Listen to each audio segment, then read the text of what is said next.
point, I think a lot of the innovation that we're talking about doing here when it comes to new types of engagement is really a behavioral innovation. Right. So if you could think of like what a good idea about, wouldn't it be cool, wouldn't it be great if a group of people could do this, you know, and then that's a compelling idea. That's the kind of baseline you use to measure your idea.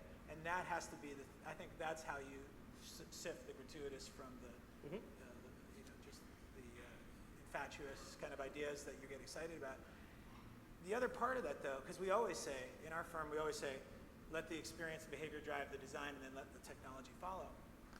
The flip side of that, though, is you also have to be tinkering all the time. I know you like to do that. We have in our lab, we're tinkering all the time because you do have to kind of see what's happening in the technology world to get ideas. But it's a very nice, like you have to be a practitioner, get your hands dirty. There's a strong group of makers in our shop they're really pushing us conceptualists all the time, saying, check this out. And you're like, that's pretty amazing. And we always resist saying, oh, well, let's think of an idea where we can use that, because then we wouldn't be true to our point of view about behavior and engagement. But we're informed. Right. So it's a back and forth. It's in the back of your head. It could inspire you later. Yeah. So actually, let me pick up on the technology piece that was in your video talking about off-the-shelf technologies. I think within the audience, there's always that challenge: build, buy, assemble. Assembling and building always looks to be expensive. But can you describe what that meant if we avoid off-the-shelf technologies? And I'd like to hear how you guys approach those. Well, I can just say, you know. Kip and I have worked together over the years, and 10 years ago when we were working together, it was custom the whole way. And we would have to build the entire library of every piece of code for a new interactive museum experience or interactive digital sign experience. So we're just thankful that the world has now provided this base of protocol and code that we can now accelerate our solutions on. And so still, everything is about customization. We're just trying to accelerate customization so what we see ourselves doing now are mashups. You know, and good, you know, buy never seems to work, but assemble does, and it's much better than building from the ground up. And Matt, and you've gone so far as to not even use off-the-shelf software, but build your own. So why don't you talk about how you guys approach that? Yeah, I mean, only because we've had to. You know, like in general, I think back to the same thing, right? Like the goal is to deliver an experience that makes you forget you're a grown-up and feel like you're a kid for a minute, which is part of what inspires me about all these videos. So these people looking at that orb, and for a minute they're not anywhere but in this moment. And I think so that's what we care about. And then it's whatever technology it takes to get there. And so for instance, for like iPad Wall, which I know is what you're referring to, there just wasn't anything that did that. And the typical answer would be use just one. So just tell iPad Wall. 32 iPads in a 4x8 array that we have in Puma stores in our office and run games on as a multi-user interactive platform. And the easy way to do that is just one big display. But that didn't feel right for Puma because it just felt kind of obvious. There's no magic in that, and so there was nothing like it. So we had to build it. But for the most part, we try, you know, to use stuff that's laying around, or start with stuff that's laying around and then optimize to something else. So. Like we've got some sets of technology that generation 1 were on breadboards and things like that we built, and generation 2 and 3 we actually sent out and had printed circuit boards done and all that stuff because we kind of had all the kinks worked out. Just sort of depends. And so that's the had to because we knew what we wanted to do, and rather than be constrained. Yeah, if we know it's possible in the effort level between us and the end game, like is enough that we can make the economics work because there's never any money, then it's fine. I think for us, it's not a question of whether it's off the shelf or not. It's just a question of the risk profile of whatever we're using. And like an iPad's off the shelf, but it has a terrible Wi-Fi card. Right. So like if you want to have a reliable connection, no matter how off the shelf it is, it's going to drop. And so that's that's a thing, right? And so it's just about understanding the limitations of the tools, I think. So let me put a spin on the question for you, Carolina, because I see the work that you did, and I know that you're largely one-person shop, and you're the artist, and you have all the tools and material. And I think, I can think of some 5-person teams or 10-person teams I never could have pulled off the dog thing, even if we had the idea. So how do you approach build, buy, assemble, and how do you work that toolkit side of things?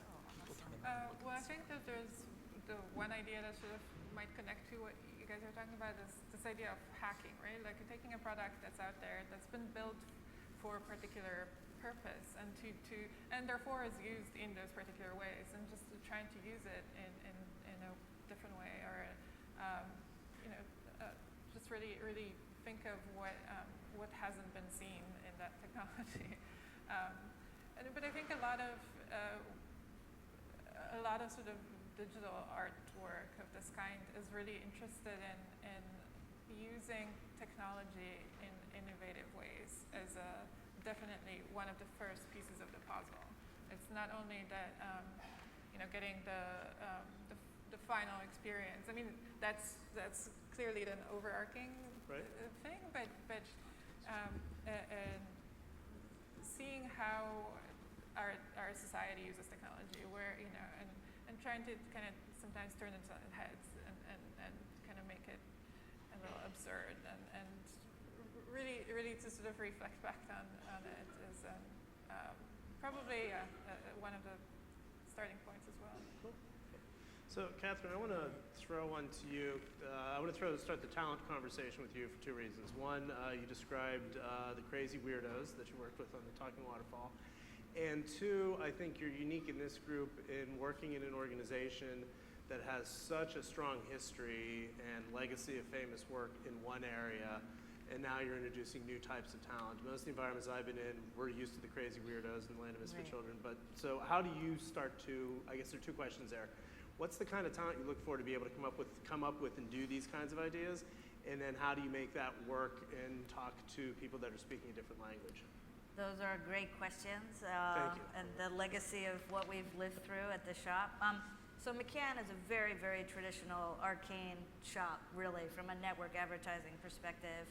The group that we set up there was really mandated with incubating digital, period. Ad units, you name it. I mean, this is way behind the curve. The upside was that no one had any idea what the fuck we were doing, like none. So they were just like, okay, you sit in the corner there and something's gonna happen.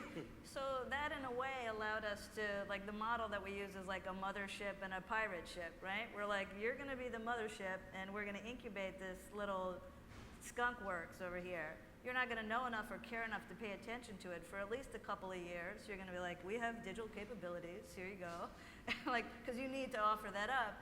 And we're going to be able to start building out the capabilities and the type of teams that we want. So we needed to attract people who wanted the impossible challenge, like come join the Bad News Bears. It's a disaster, but if you succeed in this, you'll succeed in anything. Like this is the impossible task. Okay. And P.S. you'll be left alone largely to run a startup in the shadow of a very, resourceful kind of mothership. And so that has a lot of attractive value for certain types of people. And then our model always being where we are and how we've evolved is we're the sum of our parts. So we always and only ever make an effort to partner to the outside. There's never been a discussion, let's set up 45 tech dev people in here. It's been like, wow, we don't have anything. Let's find the best developers, mobile shop, the people doing AR. And also technology's pace is so unbelievably rapid that we want to keep in that conversation in the front of those conversations. So we're front of house, that's what we bring, and then we bring the relationships and the equity and building the trust into doing these types of works with a bunch of strategic partners outside.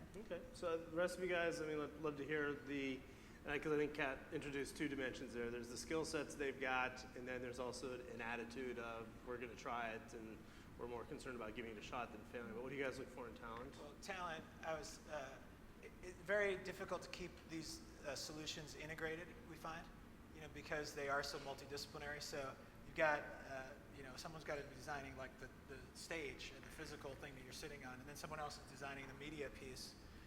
We had a great idea back on the whiteboard, a month ago, and then what happens is very easy for things to just drift apart, and then you pull them all together on the for the installation, and it's not the sum of the parts, it's a bunch of parts, right? And that's what you have to avoid. So the people that succeed in this work, I think, have great peripheral vision. They're good at what they do, and they're really interested in what everyone else is doing.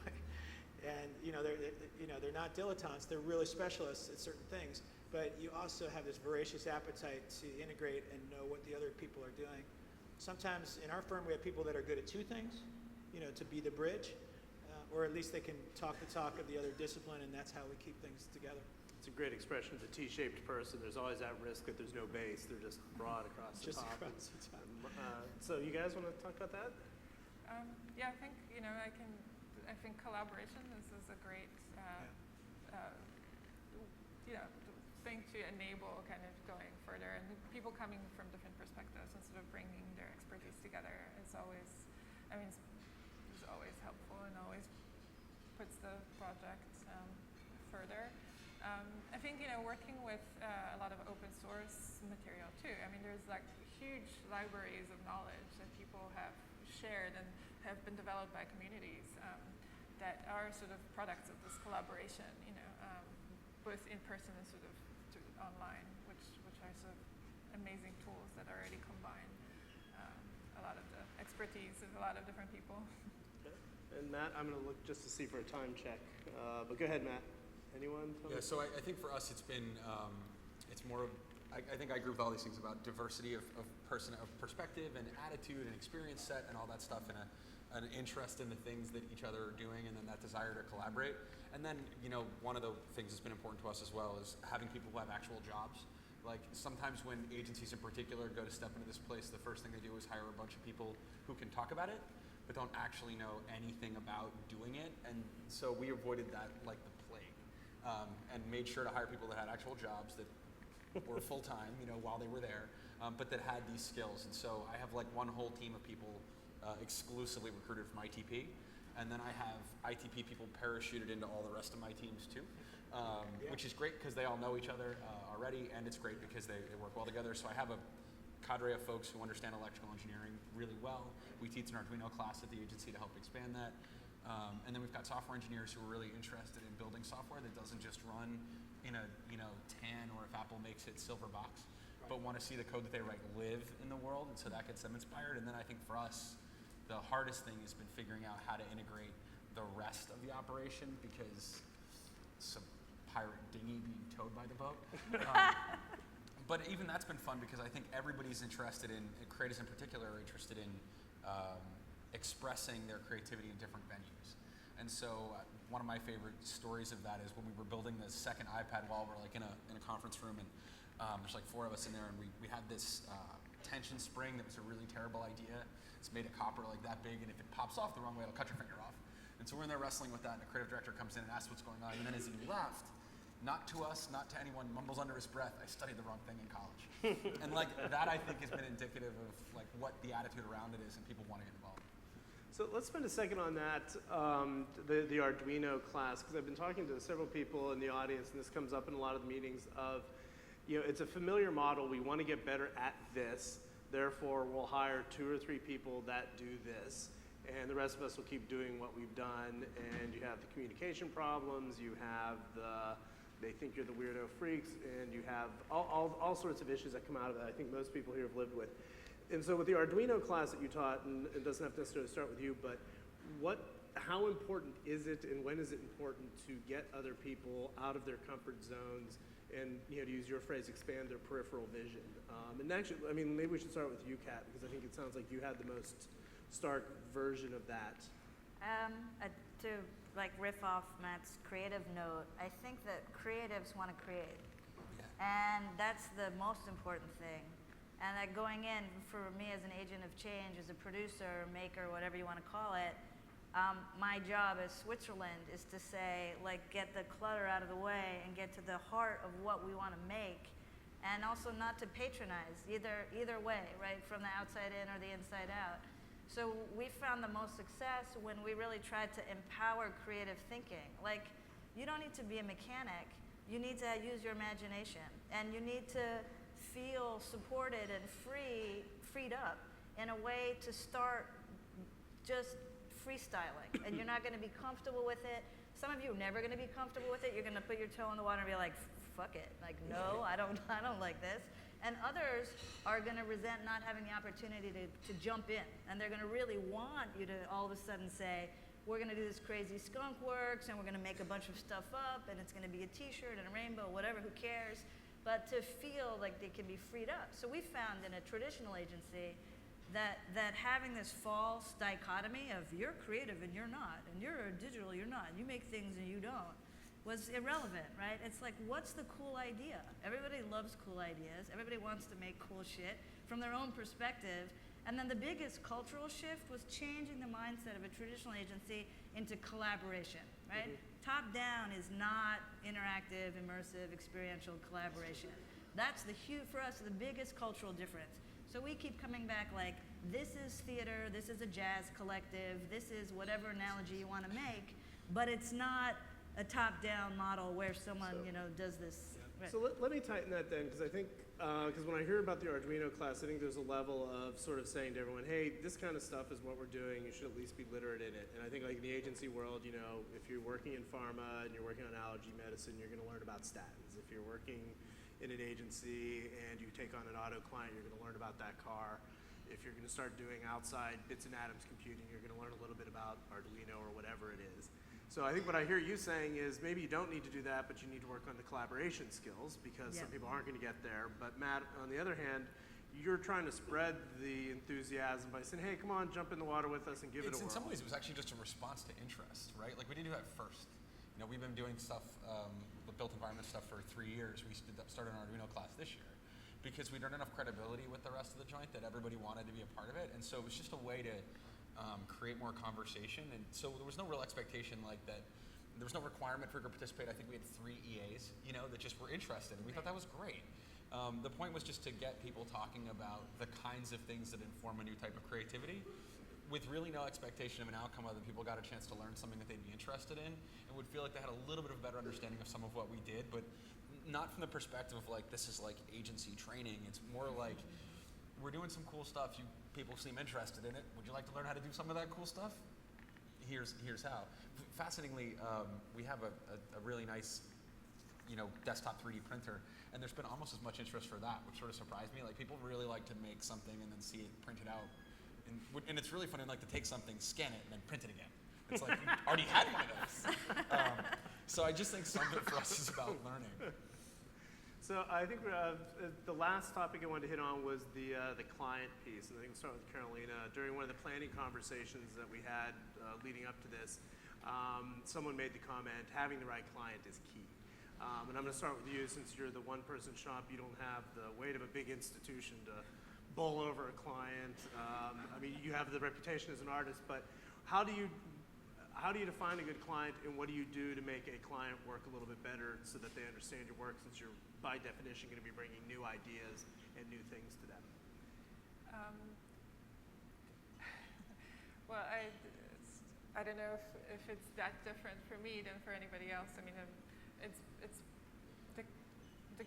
the good client is the client who's really interested in what you can do that they can't already imagine. Unfortunately, a lot of the clients are the clients who are like, okay, this is what we want because we've seen it before, and this is what fortunately, there are some people who are interested in what is emergence or how to design with something that only these new technologies, these new techniques are enabling us to do, and that's a completely novel format that you can produce. So I think that's always interesting if that's sort of at least part of the conversation. Most people will approach it gingerly, and so the sort of process to go through it is a little more there's a little more feedback, and there's a little more kind of checking in on at different stages. But I think again, if sort of the client is interested in that, then that's all the better. I guess bringing them to this collaboration process too, which is which is going to make it work. So Gideon, bringing a client into something dramatically new, and then I'll throw it to you Sure. guys. We always have difficulty with clients that want to shop for a solution, but we always do well with clients that want to that make things already in what they do. It's easier for us because they're familiar with the process of making something. For example, we're doing a lot of work with commercial real estate developers now because they're building these buildings, and we're fitting out the facades with media facades and the lobbies with entry experiences that are really well integrated. And the leap is further, isn't as far with them because they understand, they work with architects, they're used to, we don't know exactly where we're getting yet, we're great, we're going to get there, but actually what we have is a great set of navigational tools for going into uncharted territories and getting you to a great place. We cannot tell you where we're getting yet, because otherwise it wouldn't be designed. You'd be shopping. So so people have to have the appetite to want to make something new. Those are the best clients. Okay. Catherine, and then Matt, we're going to give you the last word. Yeah, it's always very case by case with the clients. Everything is an anomaly still for us inside the agency environment.